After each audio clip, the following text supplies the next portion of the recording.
ஸ்தோத்திரம் ஸ்தோத்திரம் ஸ்தோத்திரம் ஸ்தோத்திரம் ஸ்தோத்திரம் ஸ்தோத்திரம் ஸ்தோத்திரம் ஹல்லேலூயா.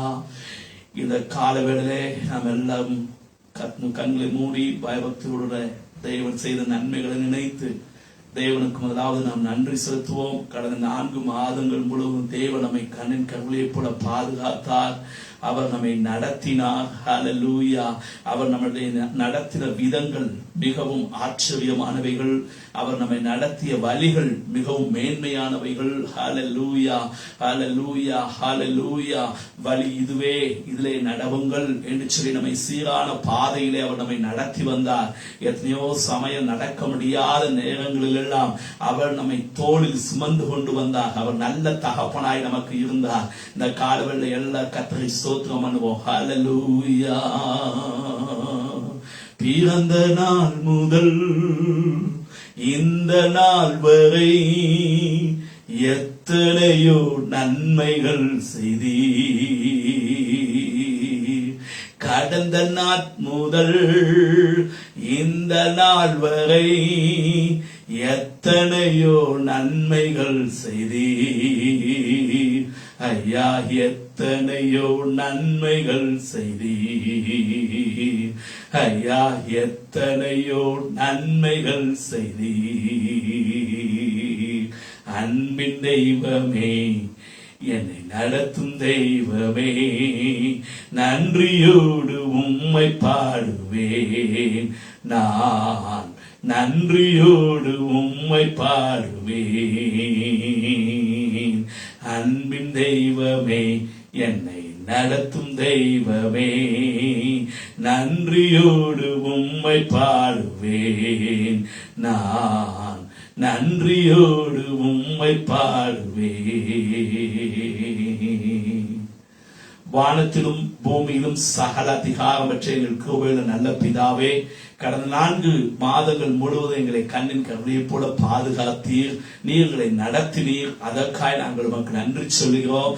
தகப்பனே, எங்களை சுற்றிலும் ஏராளமான வியாதிகளும் பிரச்சனைகளும் எங்களை சுற்றிலும் சூழ்ந்து கொண்டிருந்தாலும் நீர் எங்களோடு கூட இருந்து கடந்த மாதத்தில் கொடுத்த அந்த வாக்கின்படி ஆண்டவரே நீர்களை பாதுகாத்து வழிநடத்தினீரே. அதற்காக நாங்கள் உமக்கு நன்றி சொல்லுகிறோம். அப்பா, நீர் எங்களுக்கு உண்மையுள்ள தேவனாய் இருந்ததற்காக நாங்கள் உமக்கு நன்றி சொல்லுகிறோம். விசேஷமா இந்த 5வது மாதத்தின் முதல் நாள் காலவேளையிலே உம்மை தொழுது கொள்ளும்படியாக, உம்மை பணிந்து கொள்ளும்படியாக, உம்முடைய வார்த்தைகளை தியானிக்கும்படியாக நாங்கள் கடந்து வந்திருக்கிறோம். உம்முடைய வார்த்தையினால் எங்களை தைரியப்படுத்துவீராக. உம்முடைய வார்த்தையினால் எங்களை ஆட்சி தேற்றுவீராக. உம்முடைய வார்த்தையினால் எங்களை நீர் ஆசீர்வதிக்கும்படியாய் செபிக்கிறோம். இந்த காலவேளை எங்களை முற்றுமாவுடைய பலிபீடத்திலே தாழ்த்தி அர்ப்பணிக்கிறோம். நாங்கள் சிறுகவும் நீர் எங்களை பெருக வேண்டும் என்று சொல்லி ஒப்புக்கொடுக்கிறோம். ஆண்டவரே, ஆசீர்வதி வழி நடத்தும். இயேசு கிறிஸ்துவின் நாமத்தில் மனத்தாழ்மையோடு வேண்டிக் நல்ல பிதாவே. ஆமென், ஆமென். ஹல்லேலூயா. கர்த்தருடைய நாமம் மகிமைப்படுவதாக. இந்த 5வது மாதத்தின் இந்த முதல் நாள் காலவேளையிலே தேவனுடைய சமூகத்திலே கர்த்தருடைய வார்த்தையை நாம் சிந்திக்கும்படியாய் நாம் கடந்து வந்திருக்கிறோம். கடந்த 4 மாதங்கள் முழுவதும் நம்மை நடத்தின தெய்வம் இந்த மாதமும் நம்மை நடத்துவதற்கு அவர் போதுமானவரும் அவர் உண்மையுள்ளவருமாயிருக்கிறார். ஹல்லேலூயா. கர்த்தருடைய நாமம் மகிமைப்படுவதாக. இந்த காலவேளையிலே உங்களோடு பகிர்ந்து கொள்ளும்படியாக தேவன் தந்த வார்த்தை சங்கீதத்தின் புஸ்தகம் 20ஆம் சங்கீதம், Psalms chapter 20, சங்கீதம் 20ஆம் சங்கீதம் 5ஆம் வசனத்தின் பின்பகுதியை இந்த காலவேளையில் நம்முடைய தியானத்துக்கு என்று நாம் திருப்பிக் கொள்ளுவார்களே. அங்கே நாம் கவனிக்கிறோம், நாங்கள் உமது ரட்சிப்பினால் மகிழ்ந்து எங்கள் தேவனுடைய நாமத்திலே கொடியேற்றுவோம். உமது வேண்டுதல்களை எல்லாம் கர்த்தர் நிறைவேற்றுவாராக. இந்த காலையில் வசனத்தின் பின்பகுதியை நாம் கொஞ்சம் கவனித்து பார்ப்போம். உமது வேண்டுதல்களை எல்லாம் கர்த்தர் நிறைவேற்றுவாராக.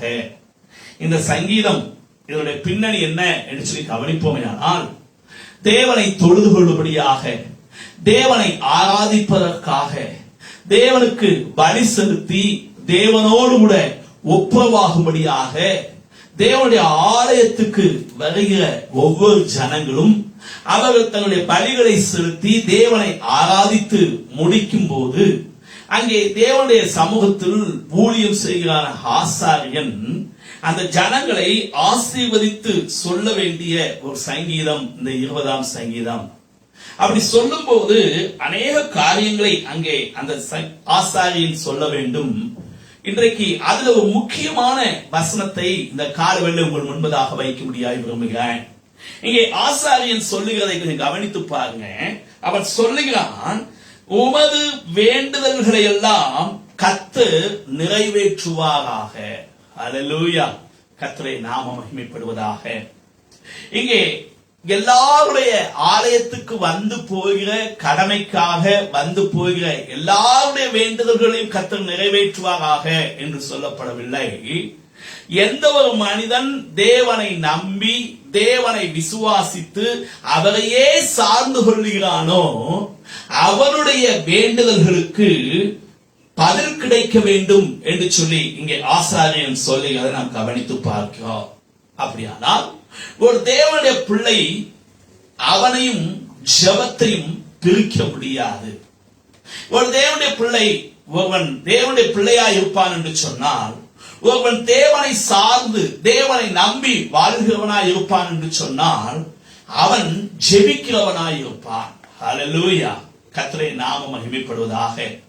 இந்த மாதத்தின் முதல் நாள் காலை வேளையிலே உங்களுக்கு தேவன் தருகிற ஆலோசனை என்ன என்று சொல்லி கவனிப்பீர்கள் என்று சொன்னால், உங்களுடைய வாழ்க்கையிலே நீங்கள் ஜெபத்திற்கு முக்கியத்துவம் கொடுத்து நீங்கள் ஜெபிக்கிற மக்களாய் இருப்பீர்கள் என்று சொன்னால், தேவன் உங்களுடைய மன விருப்பத்தின்படி தேவன் உங்களுடைய வேண்டுதல்கள் எல்லாவற்றையும் அவர் நிச்சயமாய் நிறைவேற்றுவார். அல்லேலூயா. ஒருவேளை நீங்கள் ஜெபிக்கிற ஜெபத்திற்கு பதில் வருவதற்கு தாமதிக்கலாம். அதற்காக தேவன் ஜெபத்தை கேட்கவில்லை என்று அர்த்தம் அல்ல. அதற்காக தேவன் என்னை கைவிட்டார் என்று அர்த்தம் அல்ல. நம்முடைய தேவன் ஜெபத்தை கேட்கிறவர், நம்முடைய வேண்டுதல்களுக்கு பதில் தருகிற தேவன். ஹல்லேலூயா, கர்த்தருடைய நாமம் மகிமைப்படுவதாக. லூக்கா எழுதின சுவிசேஷம் 18ஆம் அதிகாரம் 1ஆம் வசனத்தை கவனித்து பாருங்க. அங்கே ஆண்டவராய் இயேசு தம்முடைய சீஷர்களுக்கு ஒரு காரியத்தை சொல்லும்போது சொல்லுகிறார், நீங்கள் எப்பொழுதும் சோர்ந்து போகாமல் விண்ணப்பம் பண்ணுங்கள் என்று சொல்லி கட்டளையாக இடுகிறதை நாம் கவனித்து பார்க்கிறோம். அப்போஸ்தலனாகிய பவுல் 1 தெசலோனிக்கேயர் நிருபம் 5ஆம் அதிகாரம் 17ஆம் வசனத்தில் சொல்லும்போது சொல்லுகிறார், நீங்கள் இடைவிடாமல் ஜெபம் பண்ணுங்கள். ஆண்டவராய் இயேசு சொல்லுகிறார், நீங்கள் சோர்ந்து போகாமல் ஜெபம் பண்ணுங்கள் என்று சொல்லுகிறார். அப்போஸ்தலனாகிய பவுல் கட்டளையாக சொல்லுகிறதை கவனிக்கிறோம். நீங்கள் இடைவிடாமல் ஜெபம் பண்ணுங்கள் என்று சொல்லுகிறதை கவனிக்கிறோம். இன்னும் ரோமர்கள் நிருபம் 15ஆம் அதிகாரம் 32ஆம் வசனத்திலே அப்போஸ்தலனாகிய பவுல் சொல்லுகிறார், நான் தேவனை நோக்கி செய்யும் ஜெபங்களில் நான் போராடுகிறது போல நீங்களும் போராடுங்கள் என்று சொல்லுகிறதை நாம் கவனித்து பார்க்கிறோம். ஹல்லேலூயா. மீண்டும் இந்த வசனங்களை நான் உங்களுக்கு சொல்கிறேன். Luke chapter 18 verse 1. Book of 1 Thessalonians chapter 5 verse 17. Book of Romans chapter 15 verse 32. அப்ப இந்த வசனங்களை எல்லாம் நீங்க கவனித்து பார்ப்பீர்கள் என்று சொன்னால், ஒரு தேவனுடைய பிள்ளையின் வாழ்க்கையிலே ஜெபம் என்பது மிகவும் அவசியமானது, மிகவும் முக்கியமானது. இந்த காலங்களிலே நீங்கள் ஜெபிக்கிறவர்களா இருப்பீர்கள் என்று சொன்னால், இந்த மாதத்தில் தேவன் உங்களுக்கு தருகிற வாக்குத்தத்தம் என்ன என்று சொன்னால், உங்களுடைய வேண்டுதல்கள் எல்லாவற்றையும் கர்த்தர் நிறைவேற்றுவார். பிரைஸ் தி லார்ட், கர்த்தருடைய நாமம் மகிமைப்படுவதாக. ஜெபம் இல்லை என்று சொன்னால் ஜெயம் இல்லை என்று சொல்லி ஒரு தேவனுடைய மனிதன் சொல்லுகிறதை நாம் கவனித்து பார்க்க முடியும். ஹல்லேலூயா. ஒருவேளை நாம் ஏழைக்கான விண்ணப்பங்களுக்கு ஒருவேளை பதில் தாமதிக்கலாம். இன்னொரு வசனத்தை கவனித்து பாருங்க. சங்கீதம் 66ஆம் சங்கீதம் 19ஆம் வசனம் 20ஆம் வசனத்தை கவனித்து பாருங்க. அங்கே சங்கீதத்திலே தாவீது சொல்லுகிறார், மெய்யாய் தேவன் எனக்கு செவி கொடுத்தார், அவர் என் ஜெபத்தின் சத்தத்தை கேட்டார். Praise the Lord. ஹல்லேலூயா. தாவீது சொல்லுகிற வார்த்தை மீண்டும் உங்களுக்கு நான் வாசிக்கிறேன்.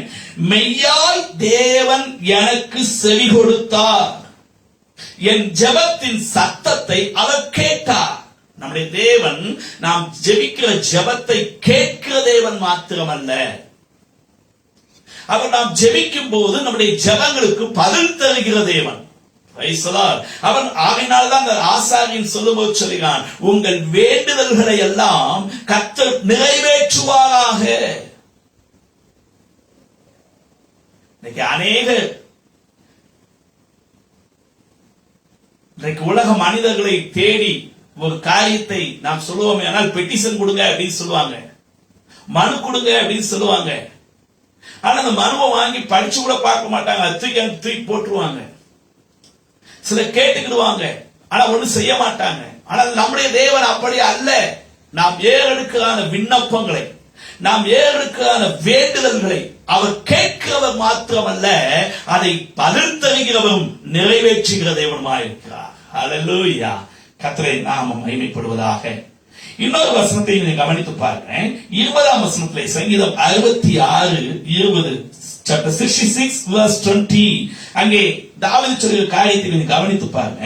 என் ஜெபத்தை தள்ளாமலும் தமது கிருபையை என்னை விட்டு விலக்காமலும் இருந்த தேவனுக்கு ஸ்தோத்திரம். அவர் நம்முடைய ஜெபத்தை ஒருபோதும் தள்ளுகிற தேவன் அல்ல.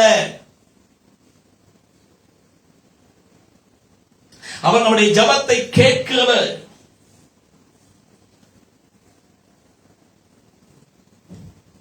அந்த வசனங்கள் எல்லாம் கொஞ்சம் கவனித்து பார்ப்பீர்கள் என்று சொன்னால், மெய்யாய் தேவனுக்கு செவி கொடுத்தார், என் ஜெபத்தை தள்ளாமலும் என் கிருபையை என்னை விட்டு தமது கிருபையை என்னை விட்டு விலக்காமலும் இருந்த தேவனுக்கு ஸ்தோத்திரம் உண்டாவதாக. நீங்கள் வேதாகமத்தை கவனித்து பாருங்கள். NT புதிய ஏற்பாட்டை கவனித்து பாருங்கள். இயேசுனுடைய சீசர்கள் ஒருவரும் படிப்பறிவு இல்லாதவர்கள், ஒருவரும் எல்லாரும் ஞானிகள் அல்ல, எல்லா பாமர வேலை செய்யக்கூடிய மக்கள், மீன் பிடிக்கிற மக்கள். ஆனால் அவர்களை கொண்டு தேவன் திருச்சபையிலே பலத்த காரியங்களை நடப்பித்தார். அவர்களை கொண்டு தேவன் தம்முடைய திருச்சபையை பல அன்றைக்கு இருந்த முழு உலகத்திலும் அப்போஸ்தலனாகிய பவுலை கொண்டு பல தேவனுடைய மனிதர்களை கொண்டு தம்முடைய சபைகளை ஸ்தாபித்தார். அதற்கு காரணம் என்ன தெரியுமா? வேதவசனம் தெளிவாய் சொல்லுகிறது. அப்போஸ்தலர் நடவடிக்கைகளின் புஸ்தகம் 1ஆம் அதிகாரம் 14ஆம் வசனத்தை கவனித்து பாருங்க. Acts chapter 1 verse 14, அங்கே வசனம் சொல்லுகிறது, அங்கே இவர்கள் எல்லாரும் ஸ்திரீகளோடும் இயேசுவின் தாயாகிய மரியாளோடும் அவருடைய சகோதரரோடும் கூட ஒருமனப்பட்டு சும்மா உட்கார்ந்துருந்தாங்கன்னு சொல்லல. ஒருமனப்பட்டு ஐயோ நடந்ததையே நினைச்சு ஐயோ இப்படி ஆகி போச்சு, இப்படி நடந்து போச்சு அப்படின்னு சொல்லி வெட்டி கதை பேசிக்கிட்டு இருக்கல. அவர்கள் என்ன செய்தார்களாம்? ஜெபத்திலும் வேண்டுதலிலும் தரித்திருந்தார்கள். ஹல்லேலூயா. கர்த்தரின் நாமம் மகிமைப்படுவதாக. புறஜாதிகள் மத்தியிலே சபை ஸ்தாபிக்கப்படுவதற்கு காரணம் என்ன தெரியுமா? அப்போஸ்தலர் நடவடிக்கைகளின் புஸ்தகம் 10ஆம் அதிகாரம் 2ஆம் வசனத்திலே அங்கே கொர்நேலியு என்ற ஒரு மனிதனை குறித்து கவனிக்கிறோம். அதுவரைக்கும் இவர்கள் தேவனுடைய ஆண்டவருடைய சீசர்கள் அவருடைய சொந்த ஜனமாகிய யூத ஜனங்களுக்கு மாத்திரம் சுவிசேஷத்தை பிரசங்கித்துக் கொண்டிருக்கிறார்கள். யூத ஜனங்கள் இருக்கிற இடங்களில் மாத்திரம் தேவனுடைய சபை ஸ்தாபிக்கப்பட்டுக் கொண்டிருக்கிறது. ஆனால் புறஜாதிகளாகிய உங்களையும் என்னையும் தேவன் நேசித்தபடியினாலே புறஜாதிகளுக்கும் தம்முடைய கதவை திறந்து கொடுத்தார். எதன் மூலமாய் தெரியுமா? அப்போஸ்தலர் நடவடிக்கைகளின் புஸ்தகம் 10ஆம் அதிகாரம் 2ஆம் வசனத்தை கவனித்து பாருங்க. அங்கே கொர்நேலியு என்ற ஒரு தேவனுடைய மனிதன், அவன் தேவனுக்கு பயப்படுகிறவன். அவனை குறித்து வேத வசனம் சொல்கிறது, மிகுந்த தான தர்மங்களை செய்து கொண்டு வருகிறவன். அது மாத்திரமல்ல, அங்கே வசனம் சொல்லுகிறது, அவன் எப்பொழுதும் தேவனை நோக்கி ஜெபிக்கக்கூடிய ஒரு மனிதன். ஹல்லேலூயா. அந்த ஜெபிக்கிற மனிதனாலே தான் புறஜாதிகளாகிய உங்களுக்கும் எனக்கும் சுவிசேஷம் பரவிற்று இன்றைக்கு நீங்கள் நான் கிருபையினாலே ரட்சிக்கப்பட்டிருக்கிறோம். ஹல்லேலூயா. கர்த்தரின் நாமம் மகிமைப்படுவதாக. வேதாகமத்தை கொஞ்சம் நன்றாக கவனித்து பாருங்கள். தேவனால் பயன்படுத்தப்பட்ட எல்லா மனிதர்களுமே, தேவனால் ஆசீர்வதிக்கப்பட்ட எல்லா மனிதர்களுமே ஜெபிக்கிற மக்களாய் இருக்கிறதை நாம் வேதத்தில் பார்க்க முடியும். இன்னும் சில உதாரணங்களை நான் உங்களுக்கு காண்பிக்கிறேன் பாருங்க. நெகேமியாவின் புஸ்தகம் 1ஆம் அதிகாரம் 4ஆம் வசனத்தை கொஞ்சம் கவனித்து பாருங்க. நெகேமியா chapter 1 verse 4, அங்கே கொஞ்சம் கவனித்து பாருங்க. நெகேமியா நல்ல ஒரு பான பாத்திரக்காரன், நல்ல ஒரு உன்னதமான ஒரு ஸ்தானத்திலே இருக்கான். அந்நிய தேசத்திலே கைதியாக கொண்டு போகப்பட்ட தேசத்திலே அவன் ஒரு நல்ல ஒரு உன்னதமான ஸ்தானத்தில் இருந்து கொண்டிருக்கிறான். ராஜாவுக்கு பானபாத்திரக்காரனாய் இருக்கிறான். அப்படியானால் ராஜா குடிக்கக்கூடிய எல்லா பொருட்களையும் முதலாவது இவன் குடித்து விட்டுதான் ராஜாவுக்கு கொடுக்க வேண்டும். அப்ப அவன் எவ்வளவு உன்னதமான ஒரு வேலையில் இருக்கிறான் என்பதை கவனித்து பாருங்கள். ஆனால் அவன் தன்னுடைய பட்டணத்துக்கு போய் வந்த ஜனங்களிடத்திலே தன்னுடைய பட்டணத்தை பற்றி விசாரிக்கிறான். நம்முடைய ஊர் எப்படி இருக்கிறது, ஜனங்கள் எப்படி இருக்கிறார்கள் என்று விசாரிக்கும் போது போயிட்டு வந்தவங்க சொல்றாங்க, நம்முடைய பட்டணம் எல்லாம் தீக்கொளுத்தப்பட்டிருக்கிறது, ஜனங்கள் மிகவும் துன்பப்படுகிறார்கள் என்று சொன்ன உடனே இந்த நெகேமியா, நான் நல்லா வசதியா இருக்கேன், எனக்கு ஒரு பிரச்சனை இல்லப்பா, அது போதும் அப்படின்னு அதுல திருப்தியாக இருக்கவில்லை. தனக்கு கிடைத்த மேன்மையிலும் தனக்கு கிடைத்த சுகபோகத்திலும் அவன் சந்தோஷமாக இருக்கவில்லை. அவனை குறித்து வசனம் சொல்லுகிறது, உடனடியாக இதை கேள்விப்பட்ட போது அவனை குறித்து வசனம் சொல்லுகிறது, அவன் தன்னுடைய ஜனங்களுக்காக தன்னுடைய பட்டணத்திற்காக உபவாசித்து தேவனை நோக்கி கதறி அழுது மன்றாடி ஜெபிக்க ஆரம்பித்தான் என்று சொல்லி வேதவசனத்தை கவனிக்கிறோம். ஹல்லேலூயா. இன்றைக்கு நம்முடைய தேசத்தில் நடக்கிற அந்த அவலமான காரியங்களை பார்க்கும் போது, ஒருவேளை அருமையான சகோதரனே சகோதரியே, உன்னுடைய வாழ்க்கையில் நீ சுகபோகமாய் இருக்கிறதை குறித்து நான் நன்றாய் இருக்கிறேன், எனக்கு அது போதும் என்று சொல்லி நீ சுகபோகமாய் இருப்பாயானால் வேதவசனம் சொல்லுகிறது, நீ உயிரோட செத்தவள் என்று சொல்லி வேதவசனம் சொல்லுகிறது. காலவேளை நீயும் நான் சுகபோகமாய் இருப்பதற்காக அல்ல, நம்முடைய பட்டணத்தில் நடக்கிற காரியங்களை பார்த்து, நம்முடைய தேசத்தில் நடக்கிற காரியங்களை பார்த்து நீங்களும் நான் ஜெபிக்கிறவர்களாய் மாற வேண்டும். காலவேளை இந்த 5வது மாதத்தின் இந்த முதல் நாள் காலவேளை கூடியிருக்கும் உங்களுடைய வாழ்க்கையிலே நீங்கள் ஜெபிக்கிற மக்களாய் இருப்பீர்கள் என்று சொன்னால் உங்களுடைய இருதயத்தின் வேண்டுதல்களை கர்த்தர் நிச்சயமாய் நிறைவேற்றுவார்கள். ஞானதேவனுடைய பிள்ளைகளே,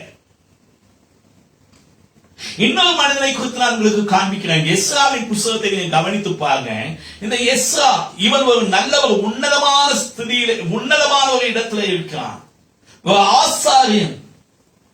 பாருங்க, இவனுடைய வாழ்க்கையிலையும் இவனும் ஜனங்களுடைய நிலைமையை கேள்விப்பட்டு அந்த எரேமியாவின் புஸ்தகத்திலே அவன் படித்து அவன் புரிந்து கொள்கிறான். 70 ஆண்டுகள் கழித்து ஜனங்கள் சொந்த இடத்துக்கு திரும்ப வேண்டும் என்று சொல்லி தீர்க்கதரிசிகளால் சொல்லப்பட்ட அந்த வார்த்தைகளை நினைத்து அவன் ஜெபித்துக் கொண்டிருக்கிறான். ராஜாவும் அவனுக்கு கட்டளை கொடுக்கிறான், உனக்கு என்ன பிரச்சனை அப்படின்னு சொல்லும்போது, என்னுடைய தேவ ஆலயங்கள் சுட்டரிக்கப்பட்டு கிடக்கிறது. ராஜா சொல்லுகிறான், நீ போயிட்டு வாப்பா என்று சொல்லி சொல்லுகிறதை நாம் கவனிக்கிறோம். கொஞ்சம் கவனிச்சு பாருங்க. இந்த 2 மனிதர்களுக்கும் ஒரு வித்தியாசத்தை நான் உங்களுக்கு காண்பித்துக் கொடுக்க முடியாது விரும்புகிறேன். நெகேமியா அலங்கத்தை கட்டுவதற்கு ராஜாவினிடத்தில் அவன் சிபாரிசு கடிதங்களை கேட்கிறான். அவனை கொஞ்சம் கவனிச்சு பாருங்க. வழித்துணையிலே போகிற வழிகளிலே மற்ற அதிகாரிகளால் தனக்கு எந்த ஒரு பிரச்சனையும் ஏற்படக்கூடாது, தான் போய் கட்டும் போது தனக்கு எந்த ஒரு தொந்தரவும் மற்றவர்கள் யாரும் செய்யக்கூடாது, அதற்காக எனக்கு ஒரு ரெக்கமெண்டேஷன் லெட்டர் வேணும் என்று சொல்லி நெகேமியா கேட்கிறான். ஆனா எஸ்ராவை குறித்து கொஞ்சம் கவனிச்சு பாருங்க. எஸ்ராவின் புஸ்தகம் 8ஆம் அதிகாரம் 21, 22 இந்த வசனங்களிலே நான் முதலாவது 22ஆம் வசனத்தை நான் வாசிக்கிறேன், அது பின்பு 21ஆம் வசனத்தை நான் உங்களுக்கு வாசிக்கிறேன். அந்த வசனத்தை கொஞ்சம் கவனிச்சு பாருங்க. அங்கே எஸ்ராவுடைய ஜெபத்தை கொஞ்சம் கவனிச்சு பாருங்க. வழியிலே சத்துருவை விலக்கி எங்களுக்கு துணை செய்யும்படிக்கு நான் ராஜாவினிடத்தில் சேவகரையும் குதிரை வீரரையும் கேட்க வெட்கப்பட்டிருந்தேன். பாருங்க, நெகேமியா தேவனுடைய கரம் அவன் கூட இருந்ததுனால அவன் ராஜாட்ட பெர்மிஷன் கேட்கான். நான் போகிற எல்லா இடங்களிலும் எனக்கு ரெக்கமெண்டேஷன் வேணும்னு சொல்லி கேட்கான். ஒருத்தர் என்னை டிஸ்டர்ப் பண்ணக்கூடாது என்று சொல்லி சொல்லிக்கிறான். ஆனா எஸ்ராவை கொஞ்சம் கவனிச்சு பாருங்க. இவனும் தேவன் அவனோடு கூட இருந்தால் தேவனுடைய கரம் அவனுக்கு அனுகூலமா இருந்தது என்று சொல்லி நாம் கவனிக்கிறோம். இப்ப இந்த எஸ்ரா சும்மா சாதாரணமாய் போகவில்லை. ஏராளமான பொன்னோடும் ஏராளமான வெள்ளியோடும் தேவாலயத்தின் பனிமுட்டுகளோடும் பாத்திரங்களோடும் இவன் திரும்பி வருகிறான். இப்ப இவன் திரும்பி வருவதற்கு முன்னாடி ராஜாட்ட போய் எனக்கு வலிக்கு துணைக்கு படைகளை அனுப்பணும், எனக்கு காவலுக்கு ஆட்களை அனுப்பணும் அப்படின்னு கேட்கறதுக்கு வெட்கப்பட்டேன் என்று சொல்லுகிறான். ஏன் வெட்கப்பட்டா தெரியுமா? அடுத்த வசனம், இப்ப 21 வசனத்தை வாசிங்க. அப்பொழுது நாங்கள் எங்கள் தேவனுக்கு முன்பாக எங்களை தாழ்த்துகிறதற்கும் எங்களுக்காகவும், அந்த வசனத்தை நான் மீண்டுமாய் வாசிக்கிறேன். 22 வசனத்தின் பின்பகுதியை மீண்டுமாய் வாசிக்கிறேன். நான் வெட்கப்பட்டிருந்தேன், எங்கள் தேவனுடைய கரம் தம்மை தேடுகிறவர்கள் எல்லார் மேலும் அவர்களுக்கு நன்மையாய் இருக்கிறது என்றும், அவருடைய வல்லமையும் கோபமும் அவரை விட்டு விலகுகிற எல்லார் மேலும் இருக்கிறது என்றும் நாங்கள் ஏற்கனவே ராஜாவுக்கு சொல்லி இருந்தோம். எங்க ராஜா கிட்ட நாங்க ஏற்கனவே பேசியிருந்தோம். எஸ்ரா சொல்லுகிறார், என்ன பேசியிருந்தா?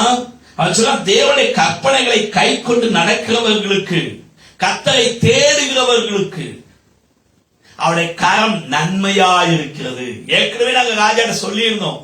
இப்படிலாம் ராஜாட்ட பேசிட்டு இப்ப எப்படி ராஜாட்ட போய் எங்களுக்கு வழித்துணைக்கு ஒரு படை அனுப்பணும், எங்களுக்கு காவலுக்கு ஆள் அனுப்பணும் நான் எப்படி கேட்க முடியும்? நான் வெட்கப்பட்டிருந்தேன். பூலோக ராஜாவிடத்தில் அவன் விண்ணப்பத்தை வைக்கவில்லை, பரலோக தேவனை நோக்கி அவன் விண்ணப்பம் செய்கிறான். அவன் செய்த விண்ணப்பத்தை 21 வசனத்துல கொஞ்சம் கவனிச்சு பாருங்க. அப்பொழுது நாங்கள் எங்கள் தேவனுக்கு முன்பாக எங்களை தாழ்த்துகிறதற்கும் எங்களுக்காகவும் எங்கள் பிள்ளைகளுக்காகவும் எங்கள் சகல பொருட்களுக்காகவும் செவ்வையான வழியை தேடுகிறதற்கும் நான் அங்கே அந்த அகாவா நதியண்டையிலே உபவாசத்தை கூறினேன். கொஞ்சம் கவனிச்சு பாருங்க. இந்த 2 பேருடைய வாழ்க்கையை கொஞ்சம் கவனிச்சு பாருங்க. நெகேமியாவை குறித்து கவனிப்பீர்கள் என்று சொன்னால், பூலோக ராஜாவின் உதவியை தேடி அவன் பிரயாசப்பட்டபடினாலே அவன் எருசலேம் பட்டணத்துடைய அந்த சுற்றுச்சுவரை மாத்திரம்தான் அவனால் கட்ட முடிந்தது. ஆனால் பரலோகத்தின் தேவனை நோக்கி ஜெபித்து, பரலோகத்தின் தேவனை நோக்கி விண்ணப்பம் செய்து, பரலோகத்தின் தேவனை நோக்கி சார்ந்து கொண்ட அந்த எஸ்ராவுடைய வாழ்க்கை கொஞ்சம் கவனிச்சு பாருங்க. இடிந்து போன அந்த ஆலயத்தை அவன் புதுப்பிக்கிறதை நாம் கவனிக்கிறோம். அது மாத்திரமல்ல, அங்கிருந்த சகல ஜனங்களுக்குள்ளும் ஒரு எழுப்புதல் அவன் மூலமாய் உருவாகுகிறதை நாம் கொஞ்சம் கவனித்து பார்க்கிறோம். ஹல்லேலூயா. அப்படியானால் ஜெபிக்கிற தேவனுடைய பிள்ளைகளுடைய வாழ்க்கையிலே அவர்களை கொண்டு தேவன் செய்கிற காரியங்கள் மிகவும் அபாரமானவைகள், மிகவும் ஆச்சரியமானவைகள், மிகவும் அற்புதமானவைகள். ஹல்லேலூயா. கர்த்தருடைய நாமம் மகிமைப்படுவதாக. சும்மா ஏதோ கடமைக்காக ஆலயத்துக்கு வந்து போற எல்லாருடைய வேண்டுதல்களையும் தேவன் நிறைவேற்றுகிற தேவன் அல்ல. சும்மா கர்த்தரை தேடாமல், அவரை சார்ந்து கொள்ளாமல் அவிசுவாசத்தோடு வந்து போகிறவர்களுடைய வேண்டுதல்களை தேவன் நிறைவேற்றுகிறவர் அல்ல. 5வது மாதத்தின் முதல் நாள் காலவேளையிலே கர்த்தருடைய இருதயத்தின் வேண்டுதல்களை அவர் நிறைவேற்ற வேண்டும் என்று சொன்னார். நீங்கள் தேவனை நோக்கி விண்ணப்பம் பண்ணுகிற மக்களாக, நீங்கள் தேவனை நோக்கி ஜெபிக்கிற மக்களாய் நீங்கள் இருப்பீர்கள் என்று சொன்னால் தேவனுடைய வாழ்க்கையில பலத்த காரியங்களை செய்வார்கள். ஹல்லேலூயா. இந்த 5வது மாதத்தின் முதல் நாள் கூடியதற்கு உங்களுடைய வாழ்க்கையில ஒருவேளை தூர இடங்களில் இருந்து இந்த வார்த்தையை கவனித்து கேட்டுக்கொண்டிருக்கிற அருமையான சகோதரி சகோதரியை, உங்களுடைய வாழ்க்கையை இதுவரைக்கு நீங்கள் தேவனை நோக்கி விண்ணப்பம் பண்ணாமல் நீங்கள் ஜெபிக்காமல் இருந்திருப்பீர்கள் என்று சொன்னார். இன்றைக்கு ஒரு தீர்மானம் எடுங்கள். தேவனை நோக்கி ஜெபிக்க நீங்கள் கற்றுக்கொள்ளுங்கள். தேவனை நோக்கி விண்ணப்பம் பண்ணுங்கள். தேவனுடைய இருதயத்தின் வேண்டுதல்களை நிச்சயமாய் இந்த மாதத்திலே நிறைவேற்றுவார். ஒருவருடைய ஜெபத்துக்கு பதில் தாமதிக்கலாம், ஆனால் நிச்சயமாய் அவர் ஜெபத்தை கேட்டு பதில் தருவார். கர்த்தருடைய நாமம் மகிமைப்படுவதாக. அதனால இந்த காலவேளையிலே ஜெபிக்கிற மக்களுடைய வாழ்க்கையிலே தேவன் செய்யக்கூடிய ஒரு 4 முக்கியமான காரியங்களை நான் உங்களுக்கு முன்பதாக வேகமாய் நான் வைக்கும்படியாக விரும்புகிறேன். ஜெபிக்கிற மக்களுடைய வாழ்க்கையில் நடக்கக்கூடிய 4 முக்கியமான காரியங்கள். இந்த மாதத்தில் நீங்கள் ஜெபிக்கிறவர்களா இருப்பீர்கள் என்று சொன்னால் இந்த 4 காரியங்கள் நிச்சயமாக உங்களுடைய வாழ்க்கையில் நடக்கும். அருமையானது பிள்ளைகளை முதலாவது கவனித்து பாருங்க.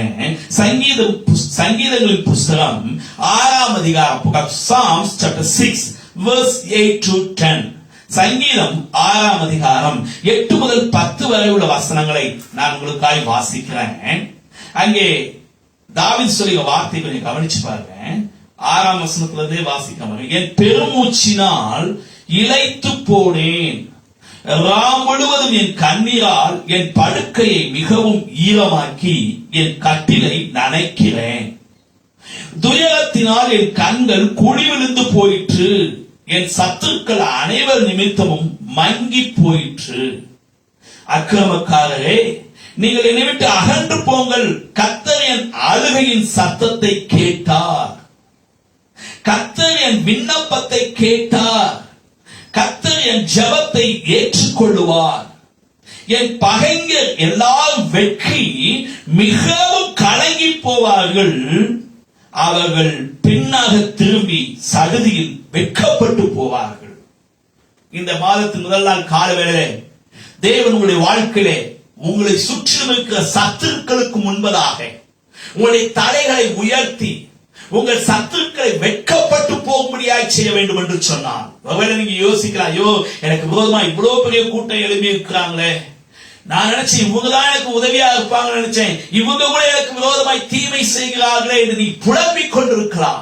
அந்த காலவெளியிலே உங்களுடைய சத்துருக்களுக்கு தேவன் வெட்கத்தை உடுத்துவார். அவர் வெட்கத்தை உடுத்த வேண்டும் என்று சொன்னார். நீ ஜெபிக்கிற ஒரு மனிதனாய் இருக்க வேண்டும். நீ ஒரு ஜெபிக்கிற தேவனுடைய பிள்ளையாய் இருக்க வேண்டும். இன்னும் சில வசனங்களை வாசிக்கிறேன், கவனித்து பாருங்க. சங்கீதக்காரன் தாவீது தன்னுடைய சூழ்நிலைகளை இங்கே சொல்லுகிறதை கவனிக்கிறோம். சங்கீதம் 109 சங்கீதம், Psalms chapter 109 verse 3, 4, 5 3 முதல் 5 வரை உள்ள வசனங்களை கவனிச்சு பாருங்க. தாவீது தன்னுடைய சிச்சுவேஷனை அங்கே சொல்லுகிறதை கவனிக்கிறோம். பகை உண்டாக்கும் வார்த்தையினால் என்னை சூழ்ந்து கொண்டு முகாந்திரம் இல்லாமல் என்னோட போர் செய்கிறார்கள். பகை உண்டாக்கும் வார்த்தைகளினால், பேச்சுக்களினால இருதயம் நோகும்படியா பேசுறான். சில சொல்றாங்களா, ஐயோ அவன் பேசின பேச்சு என்னுடைய இருதயம் அப்படியே நொந்து போயிடுச்சு, அப்படியே ஈட்டி வச்சு விட்டது மாதிரி இருக்கு. தாவீது சொல்லுகிறான், எனக்கு விரோதமாய் வார்த்தைகளினாலே போர் செய்கிறார்கள். அடுத்து என்ன சொல்றான் பாருங்க, 4 வசனத்தை பாருங்க. என் சிநேகத்துக்கு பதிலாக எனக்கு தீமை செய்கிறார்கள், என்னை விரோதிக்கிறார்கள், நானோ ஜெபம் பண்ணி கொண்டிருக்கிறேன். காரியத்தை கவனிச்சு பாருங்க. வார்த்தையினால என்னை அட்டாக் பண்றாங்க. நான் நன்மை செஞ்சு என் கையில நன்மையை அனுபவிச்சவங்க தான், ஆனா அவங்க எனக்கு இப்ப தீமை பண்ணிட்டு இருக்காங்க. ஆனா இப்படிப்பட்ட சூழ்நிலை நானோ ஜெபம் பண்ணி கொண்டிருக்கிறேன். அடுத்து பாருங்க, 5ஆம் வசனத்தை பாருங்க. நன்மைக்கு பதிலாக எனக்கு தீமை செய்கிறார்கள், என் சிநேகத்துக்கு பதிலாக என்னை பகைக்கிறார்கள். சில இடங்கள்லாம் கவனிச்சு பார்ப்பீங்களா, நம்ம அவங்களோட ஒரு அன்பா பழகலாம், அன்பா வார்த்தை பேசலாம் அப்படின்னு நினைச்சா அவங்க நம்மளை கண்டா பகைச்சிட்டு போவாங்க. தாவீதுதான் இதை தாவீது சொல்லும் போது சாதாரண மனிதன் ராஜா, இருக்கிறது, மக்கள் செல்வாக்கு இருக்கிறது, அவர்களுடைய அதிகாரத்தை பயன்படுத்தி தனக்கு விரோதமாக இருக்கிற மூட்டை பூச்சியை நசிக்கிறான். ஒண்ணுமே தெரியாம நசிக்கிறான். ஆனா தாவீது அதை செய்யவில்லை. தாவீது சொல்லுகிறான், நானோ ஜெபம் பண்ணி கொள்கிறேன். என்ன தெரியுமா, எந்த சத்துருக்கள் தாவீதுக்கு விரோதமாய் எழுப்பினார்களோ அந்த சத்துருக்களுடைய முகங்களை தேவன் வெட்கப்பட்டு போகும்படி செய்தார். அந்த சத்துருக்களுடைய முகங்களை தேவன் வெட்கப்படுத்தினது மாத்திரமல்ல, தாவீதுடைய கிரீடங்களை பூக்கும்படியாக தேவன் உதவி செய்தார். அதனால சங்கீதத்தில் தாவீது சொல்லும்போது சொல்கிறான், உன் சத்துருக்களுக்கு நான் வெட்கத்தை உடுத்துவேன், உன் பேரிலோ உன் கிரீடம் பூக்கும். காலவேளையிலே அருமையான சகோதரனே சகோதரியே, இந்த 5வது மாதத்தின் இந்த முதல் நாள் காலவேளையிலே நீங்கள் ஜெபிக்கிற மக்களாய் இருப்பீர்கள் என்று சொன்னால் சத்துருக்கள் உங்களுக்கு விரோதமாய் எழுதுகிற எல்லா சத்துருக்களையும் தேவன் வெட்கப்படுத்துவார். அருமையானவர்களே, வேதத்தில் இன்னும் சில உதாரணங்களை நான் உங்களுக்கு காண்பிக்க முடியும். எஸ்தர் எழுதின புஸ்தகம் 6ஆம் அதிகாரம் 12ஆம் வசனத்தை கொஞ்சம் கவனித்து பாருங்க. இங்கே ஆமான் தேவ ஜனங்களை அழிக்கும்படியாய் திட்டமிடுகிறான், தேவ ஜனங்களை அழிக்கும்படியாய் முயற்சிக்கிறான். இதை கேள்விப்பட்ட மொர்தெகாய் எஸ்தரிடத்தில் போய் பேசி, நீ போய் ராஜாட்ட போய் பேசு, நம்முடைய ஜனங்களுக்காக நீ பரிந்து பேசு, நம்முடைய ஜனங்களை மீட்கும்படியாக ஒருவேளை தேவன் உன்னை இந்த உயர்ந்த அந்தஸ்தில் வைத்திருக்காமே என்று சொல்லி எஸ்தரிடத்தில் பேசும்படியாய் சொல்கிறான். ஆனா எஸ்தர் என்ன சொல்றா தெரியுமா? ராஜாட்ட போய் நான் கேட்கறதுக்கு முன்னாடி பரலோக தேவனை நோக்கி விண்ணப்பம் பண்ணுவோம். நானும் என்னுடைய தாய்மாரும் உபவாசித்து ஜெபிக்கிறோம். நீரும் சகல படத்துள்ள சகல ஜனங்கள் உபவாசித்து விண்ணப்பம் பண்ணுங்கள். நடந்த சம்பவத்தை கொஞ்சம் கவனிச்சு பாருங்க. இவங்க எல்லாரும் அழுது விண்ணப்பம் பண்ணிட்டு இருக்கிறாங்க. ஆனா நடந்த சம்பவத்தை கொஞ்சம் கவனிச்சு பாருங்க. அந்த எஸ்தரின் புஸ்தகம் 6ஆம் அதிகாரம் 12ஆம் வசனத்தை பாருங்க. ஆமோனோ என்றால் சஞ்சலப்பட்டு முக்காலிட்டு கொண்டு தன் வீட்டுக்கு தீர்த்து போனான். தேவ ஜனங்களுக்கு விரோதமாய் எழுப்பிய போது தேவ ஜனங்கள் செபித்ததனுடைய விளைவு, பரலோகத்தின் தேவனை நோக்கி மன்றாட ஆரம்பித்ததன் விளைவு, ஆமான் வெட்கப்பட்டு முக்காடு போட்டு தன் வீட்டுக்கு தீர்த்து போனானா. இன்னொரு சம்பவத்தையும் சொல்லுகிறேன். எசேக்கியா ராஜாவுக்கு முன்பதாக சனகரிப் என்ற ஒரு மனிதன் ஏராளமான படைகளோடு எசேக்கியாவோடு யுத்தம் செய்யும்படியாய் வருகிறான். 2 நாளாகமத்தின் புஸ்தகம் 32ஆம் அதிகாரம் 21, 22 வசனங்களை கவனித்து பாருங்க. 2 Chronicles chapter 2 verse 21 and 22 அந்த வசனங்களை கொஞ்சம் கவனித்து பாருங்க. அங்கே சனகரிப் சகல ஜனங்களை குழப்பிக் கொண்டு இருக்கிறான். எசேக்கியாவின் வார்த்தையை நீங்க கேட்க வேண்டாம். எசேக்கியா சொல்றான், நம்ம தேவனை நோக்கி விண்ணப்பம் பண்ணுவோம், கர்த்தர் நமக்காக யுத்தம் செய்வார் என்று சொல்லுகிறான். ஆனா இந்த சனகரிப் சொல்றான், உங்களை எசேக்கியா தேவனை நம்ப பண்ணுவான். நீங்க அவன் பேசுகிற அவன் சொல்லும் வார்த்தைக்கு நீங்க செவி கொடுக்காதீங்க. நாங்க உங்களை அழித்து விடுவோம், நாங்கள் உங்களை கொன்று விடுவோம், நாங்கள் உங்களை நிர்மூலமாக்கி விடுவோம் என்று சொல்லி சனகரிப் கொக்கரித்துக் கொண்டிருக்கிறான் தன்னுடைய படைகளை அனுப்பி. ஆனா நடந்த சம்பவம் என்ன தெரியுமா? எசேக்கியாவும் ஏசாயா தீர்க்கதரிசியும் போய் தேவனுடைய ஆலயத்துல போய் கண்ணீரோடு ஜெபம் பண்ணாங்க. அவர்கள் கர்த்தரை நோக்கி விண்ணப்பம் பண்றாங்க. எசேக்கியா சொல்றான், ஆண்டவரே பிள்ளைகள் நோக்கி இருக்கிறது பிறவோ வேலை கலவுக்கு அழுகான் விண்ணப்பம் பண்றான். நீங்க கொடுத்த தேசம் நினைத்தவர்கள் சொல்லி விண்ணப்பம் பண்றான். விளைவு என்ன தெரியுமா? அவனுடைய ஜபத்தை கேட்டு அன்றைக்கு ராத்திரி தேவன் ஒரு தூதனை அனுப்பி 1,85,000 படை வீரர்களை தேவன் சங்கரித்து போட்டார். ஒரே ஒரு தூதன். அந்த வசனத்தை நீங்க கவனிச்சு பாருங்க. அப்படியே சனகரிப் செத்த முகமாய் தன் தேசத்துக்கு திரும்பி போனான். இதுவரைக்கும் அப்படி கட்சித்துக் கொண்டிருந்தான். ஆனா இவங்க தேவனை நோக்கி ஜெபித்த போது எதிராளி இப்ப எப்படி போனான் தெரியுமா? செத்த முகமாய் திரும்பி போயிட்டான். அதனுடைய சொந்த தேசத்துக்கு போனான். அசத்தம் ஆராய்ச்சி குமாரர் 2 பேர் அவனுக்கு விரோதமாக எழும்பி அவன் வெற்றி நாம் கவனிக்கலாம். நீ ஜெபிக்கிற தேவனுடைய பிள்ளையா இருப்பாய் என்று சொன்னார். உனக்கு விரோதமாய் எழுப்புகிற எல்லா சத்துருக்களையும் தேவன் வெட்கப்படுத்துவார். தேவனை தப்புவிப்பார். கர்த்தருடைய நாமம் மகிமைப்படுவதாக. இரண்டாவது கவனித்து பாருங்க. ஜெபிக்கிற மக்களுடைய வாழ்க்கையை தேவன் செய்யக்கூடிய இன்னொரு முக்கியமான காரியம் 1 சாமுவேலின் புஸ்தகம் சில வசனங்களை நான் உங்களுக்கு காண்பித்துக் கொடுக்க முடியாது விரும்புகிறேன். 1 சாமுவேலின் புஸ்தகம் 1:27 வசனத்தை கவனித்து பாருங்க. அங்கே அன்னாள் கர்த்தருடைய சமூகத்தில் தேவனுடைய ஆலயத்தில் அந்த ஆசாரியனாக ஏலிக்கு முன்பதாக சொல்லுகிற வார்த்தைகளை கவனித்து பார்க்கிறோம். இந்த பிள்ளைக்காக நான் விண்ணப்பம் பண்ணினேன், நான் கர்த்தரிடத்தில் கேட்ட என் விண்ணப்பத்தின்படி எனக்கு கட்டளையிட்டார். அங்கே அண்ணா சொல்லி அவள் கொடுக்க ஸ்டேட்மெண்ட் கொஞ்சம் கவனிச்சு பாருங்க. இந்த அன்னாரை குறித்து நாம் வேதத்தை அந்த 1ஆம் அதிகாரத்தை கவனிக்கும் போது அவர் வருஷம் ஆலயத்துக்கு வருவார். வருஷம் பண்டிகை கொண்டாடும்படியா தன்னுடைய குடும்பமாய் அங்கே ஆலயத்துக்கு வரா. ஆனா ஒரு வருஷமும் பண்டிகை கொண்டாடி சந்தோஷமா அவர் வீட்டுக்கு போனதில்லை. வசனம் அழகாய் சொல்லுகிறது, அவள் துக்க முகத்தோட தான் அழுது கொண்டு விசனத்தோட தான் அவள் திரும்பி போய் கொண்டிருந்தாள். தேவனுடைய ஆலயத்துக்கு வந்தவள், பண்டிகை கொண்டாடும்படியாய் வந்தவள், பலி செலுத்தும்படியாய் வந்தவள் தன்னுடைய வாழ்க்கையில் துக்கத்தோடும் வேதனையோடும் திரும்பி போய் கொண்டிருக்கிறாள். ஆனா பர்டிகுலர் அந்த வருஷத்துல அவ செய்த காரியத்தை கொஞ்சம் கவனிச்சு பாருங்க.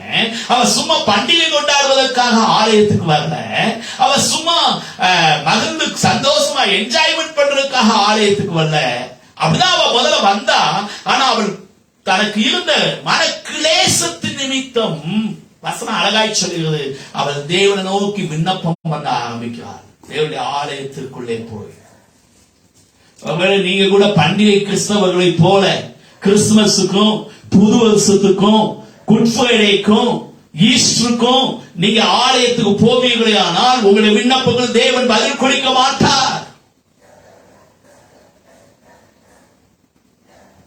பண்டிகை கிறிஸ்தவர்களாக நீங்கள் ஆலயத்துக்கு போவீர்கள் என்று சொன்னால் உங்களுடைய விண்ணப்பங்கள் உங்களுடைய வேண்டுதலுக்கு தேவன் செவி கொடுக்க மாட்டார். அதற்கு பதிலாக அண்ணால் சொல்ல பாருங்க, ஆலயத்துக்குள்ள வந்தா அவர் தேவனை நோக்கி விண்ணப்பம் பண்ணுகிறான். அவர் சொல்ல, இந்த பிள்ளைக்காகத்தான் நான் விண்ணப்பம் பண்ணினேன். தேவனுடைய விண்ணப்பத்தை கேட்டார். நான் கர்த்தரிடத்தில் கேட்ட என் விண்ணப்பத்தின்படி தேவன் எனக்கு கட்டளையிட்டார்.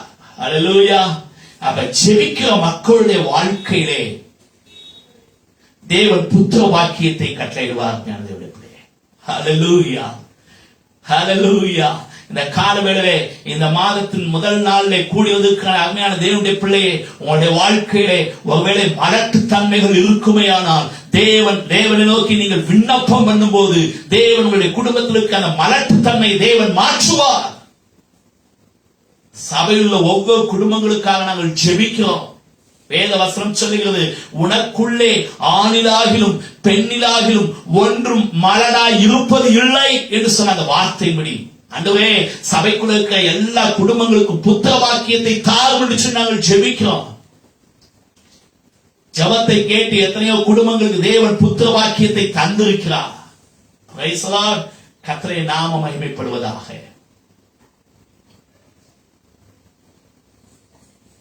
ஒருவேளை எனக்கு புத்திர வாக்கியம் இல்லையே என்று சொல்லி நீங்கள் மனம் உடைந்து போய் பல இடங்கள் பல விதமான முயற்சிகளை நீங்கள் செய்து கொண்டு தோல்வி அடைந்திருக்கலாம். ஆனால் அந்த காலவேளையிலே நீங்கள் ஜெபிக்கிற மக்களாய் மாறுவீர்கள் என்று சொன்னால், தேவனை நோக்கி நீங்கள் விண்ணப்பம் செய்கிறவர்களாய் இருப்பீர்கள் என்று சொன்னால், தேவன் உங்களுடைய வாழ்க்கைக்கான மலட்டு தன்மையை மாற்றுவார். தேவனுடைய பிள்ளையே, தேவனுடைய ஜனங்கள் ஆவிக்குரிய பிள்ளைகளை பெற்றெடுக்கிறவர்களாகவும் காணப்பட வேண்டும். ஒவ்வொரு விசுவாசிகளும் ஆத்துமாக்களை ஆதாயம் செய்து சபைக்குள்ளே கொண்டு வர வேண்டும். தேவனுடைய ராஜ்யத்துக்குள்ளே புதிய புதிய பிள்ளைகளை கொண்டு வர வேண்டும். வேதவசனம் சொல்லுகிறது, வசனத்தை நீங்கள் கவனித்து பார்ப்பீர்கள் என்று சொன்னால் ஆண்டவர் சொல்லுகிறார். நீங்க வேதவசனத்தை கவனிச்சு பாருங்க. லூக்கா சில உதாரணங்களை நான் உங்களுக்கு சொல்லுங்க. லூக்கா எழுதின புஸ்தகம் 1-13 வசனத்தை பாருங்க. இங்கே சகரியா வழக்கம் போல தேவனுடைய ஆலயத்திலே பணிவிடை செய்து கொண்டிருக்கிறான். அவனுடைய வேலை ஜனங்களை ஆசீர்வதிக்கிற வேலை. ஒரு நாள் அவன் பணிவிடை செய்து கொண்டிருக்கும் போது திடீரென்று சொல்லி தேவதூதன் அவனுக்கு பிரத்யட்சமாய் தரிசனமாகி அவர் சொல்றான், சகரியாவே, உன்னுடைய வேண்டுதல் கேட்கப்பட்டது. அவனுடைய வேண்டுதல் எல்லாம் என்ன? வர எத்தனையோ குடும்பங்களை அவன் ஆசீர்வதிக்கிறான். எத்தனையோ குடும்பங்கள், ஆயிரக்கணக்கான லட்சக்கணக்கான ஜனங்களை அவன் ஆசீர்வதிக்கிறான். ஆலயத்துக்கு வந்து போகிற எல்லாருடைய வாழ்க்கையிலையும். ஆனா அவன் விண்ணப்பம் பண்ணிட்டு இருக்கான், ஆண்டவரே எனக்கு ஒரு குழந்தை இல்லையே. இங்க வசனம் கவனிக்கும். உன்னுடைய விண்ணப்பத்தை கேட்ட, பயப்படாதே, உன் வேண்டுதல் கேட்கப்பட்டது என்று சொல்லி நாம் கவனிக்கிறோம். இந்த காலவெளியிலே உங்களுடைய விண்ணப்பங்களை தேவன் கேட்டு உங்களுடைய வாழ்க்கையிலே உங்களுடைய வேண்டுதல்களை அவர் நிறைவேற்றுவார். வேத வசனத்தை கவனித்து பாருங்க. ஆதியாகமத்தின் புஸ்தகம் 25 அதிகாரம் 21 வசனத்தை கவனித்து பாருங்க. அங்கே ஈசாக்குடைய வாழ்க்கையை கொஞ்சம் கவனித்து பாருங்க. மனைவியாகிய ரெபெக்காள் மலடியாய் இருந்தால் என்று வேத வசனத்திலே கவனிக்கிறோம். மலடியாய் இருந்த தன் மனைவிக்காக ஈசாக்கு கர்த்தரை நோக்கி வேண்டுதல் செய்தான். வசனம் ரொம்ப அழகாய் சொல்லியிருக்கிறது. கர்த்தர் அவனுடைய வேண்டுதலை கேட்டருளினார். அவன் மனைவி யாகிய ரெபெக்காள் கற்பம் தரிக்க தேவன் உதவி செய்தார் என்று நாம் கவனிக்கிறோம். Price the Lord. ஒருவேளை இதுவரைக்கு பல இடங்களுக்கு போய் டாக்டரால நீங்க கைவிடப்பட்டிருக்கலாம். பல மருந்துகளை நீங்கள் எடுத்து உங்களுடைய வாழ்க்கையில் ஒன்றும் நடக்காமல் தோல்வியை சந்தித்துக் கொண்டிருக்கலாம். இந்த காலவெளியில் உங்களுடைய வாழ்க்கையில் புத்திர வாக்கியத்தை தேவன் தருவதற்கு அவர் ஆயத்தம் உள்ளவராயிருக்கிறார்.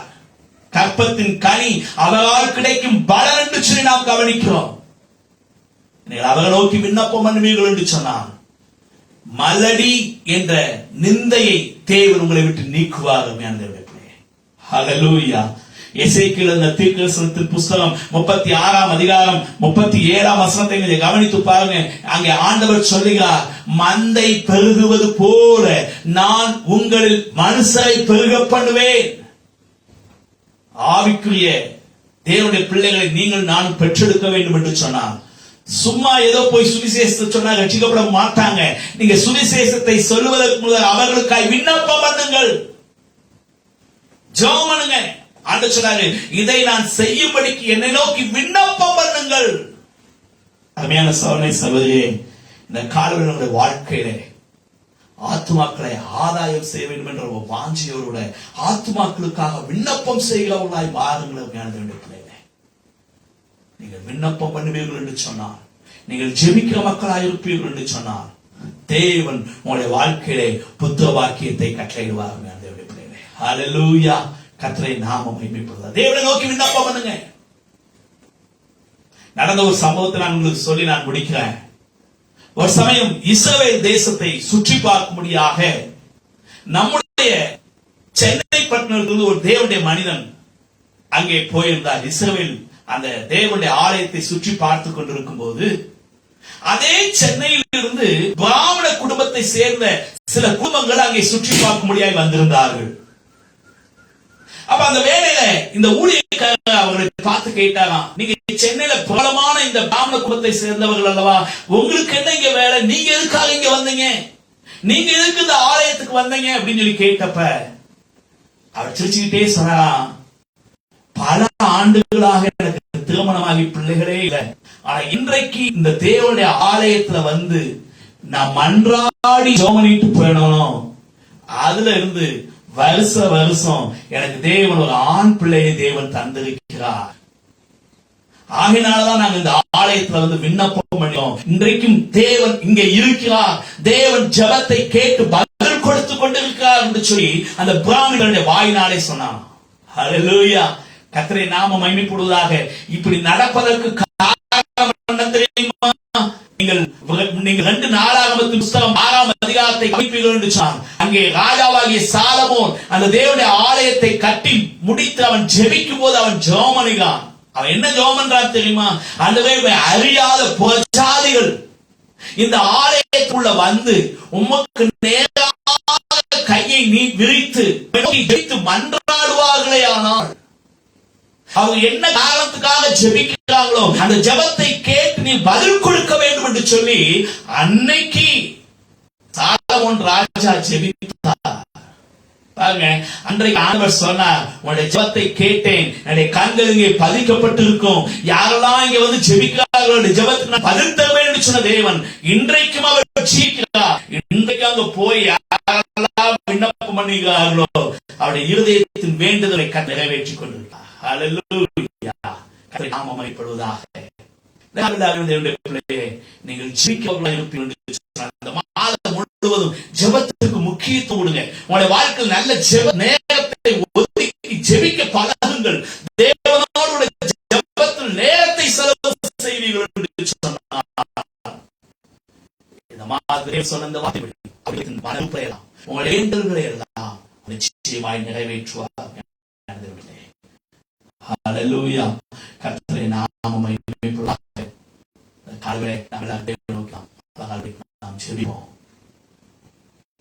நீங்க ஜெபிக்கிறோம் சொன்னால் தேவன் உங்களுடைய ஆயுசு நாட்களை பெருக பண்ணுவார். நீங்க ஜெபிக்கிற மக்களாய் இருப்பீர்கள் என்று சொன்னால் தேவன் உங்களுடைய துக்கங்களை மாற்றி உங்களை சந்தோஷம் உள்ளவர்களாய் மாற்றுவார். என்னைக்கு பிரச்சனை நீ வாழ்ந்து கொண்டிருக்கிறார், ஆனால் நீ ஜெபிக்கையாய் மாறுவாயானால், கர்த்தரை நோக்கி விண்ணப்பம் செய்வாயானால் தேவனுடைய துக்கங்களையும் வேதனைகளையும் தேவன் மாற்றுவார். தேவனை மேன்மைப்படுத்துவார். தேவனுடைய பிள்ளையே, ஆண்டவருடைய வாழ்க்கையை ஆயுசு நாட்களை பெருத்துவார். ஒருவேளை இந்த வியாதி நிமித்தமாய் பாதிக்கப்பட்டு ஐயோ நான் செத்து போய் விடுவேன் சொல்லி பயந்து கொண்டிருக்காமல் தேவனை நோக்கி விண்ணப்பம் பண்ணுவாயா? எசேக்கியா ராஜா கர்த்தரை நோக்கி விண்ணப்பம் பண்ணினான். ஆண்டவரே, உம்முடைய நாமத்துக்காக செய்த நன்மைகளை நீ நினைத்தருளும். உம்முடைய நாமத்துக்காக பட்ட பாடுகளை பிரயாசங்களை நீ நினைத்தருளும் சொல்லி தேவனை கதறி ஜெபிக்கிறான். விளைவு என்ன தெரியுமா? எந்த தீர்க்கதரிசி பிழைக்க மாட்டாய் என்று சொன்னானோ அதே தீர்க்கதரிசி சொல்லுகிறார், தேவனுடைய தவத்தை கேட்டார், தேவனுடைய கண்ணீரை கண்டார், உனக்கு ஆயுசு நாட்களை பெருக பண்ணுவேன் என்று சொல்லி ஆண்டவர் வாக்கு பண்ணினார் என்று சொல்லி ஆயுசு நாட்களை கூட்டி கொடுத்தார். அவர் ஜெபிக்கிற மக்களுடைய வாழ்க்கையிலே நடக்கக்கூடிய 4 காரியங்களை நான் உங்களுக்கு சொன்னேன். நீங்கள் இந்த மாதம் நல்லா ஜெபிக்கிறவங்களா இருப்பீர்கள் சொன்னா உங்களுக்கு விரோதமாக எழுதுகிற எல்லா சத்துருக்களையும் தேவன் வெட்கப்படுத்துவார். 2, நீங்கள் ஜெபிக்கிறவர்களா இருப்பீர்கள் சொன்னால் புத்திர வாக்கியத்தை தேவன் தருவார். அடைக்கப்பட்டிருக்கிற கற்பங்கள் இயேசுவின் நாமத்தில் திறக்கப்படும். ஆவிக்குரிய வாழ்க்கைக்கு எல்லா மரத்து தன்மைகள் மாறும்.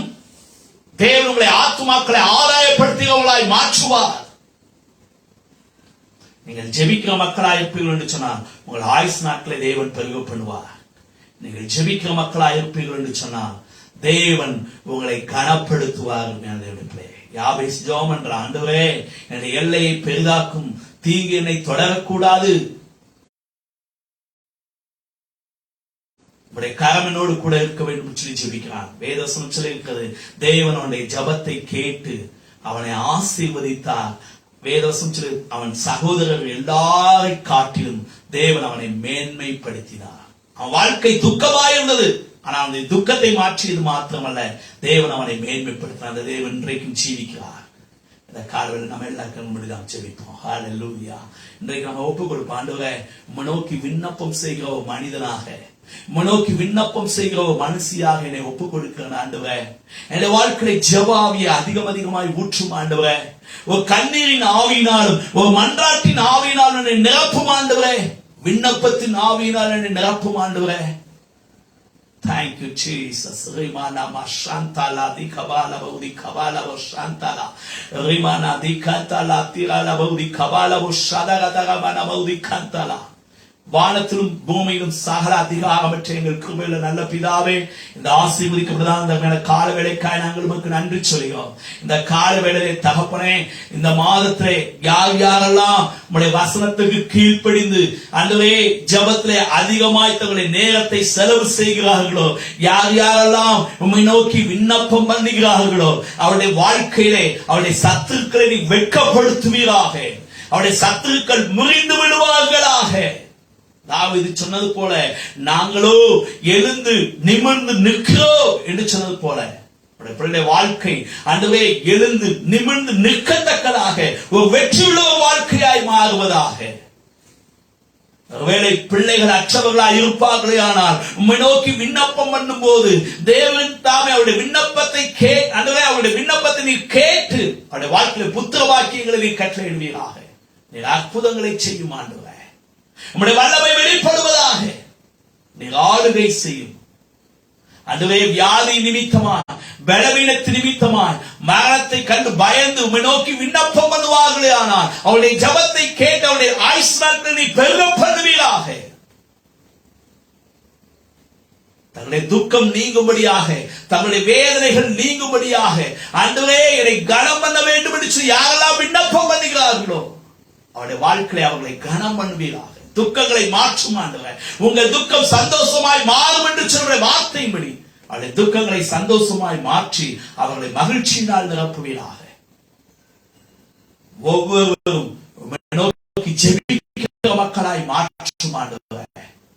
நோக்கி விண்ணப்பம் பண்ணுகிற மக்களை மாற்றும், ஆசீர்வதித்து உயர்த்தும் வழிநடத்தும்.